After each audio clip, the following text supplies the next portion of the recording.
آج جس قسم کے معاشی مسائل اور جس قسم کی اصلاحات درکار ہیں اس کے اندر اگر آج بھی کوئی رکاوٹ ہے تو وزیر اعظم عمران خان صاحب کی ذات ہے.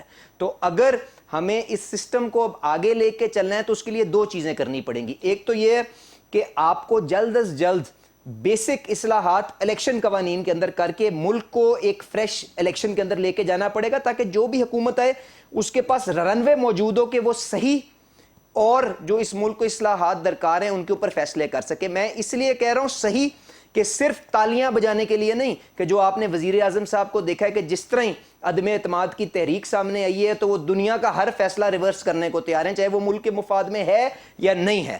تو میں آپ سے کہہ رہا ہوں رن وے ہوگی تو جو بھی انکمنگ گورنمنٹ آئے گی وہ اصلاحات کرے گی. دوسری چیز یہ اتفاق رائے کے ساتھ چند چیزیں ہوتی ہیں جن کے اوپر جو سیاست سے بالا طاق ہونی چاہیے. اکانومی، فورن افیئرز آپ کی، اس کے علاوہ آپ کے اکاؤنٹیبلٹی کے لاز دیکھیں. اس کے اندر اس قسم کے الزامات لگانا کہ جی آپ اپنی پسند ناپسند کو تھوپتے ہیں اپنے اداروں کے اوپر. وہ آپ نے نیب کو اس طرح استعمال کیا، آپ نے اے این ایف کو اس طرح استعمال کیا، آپ نے ایف آئی اے کو اس طرح استعمال کیا.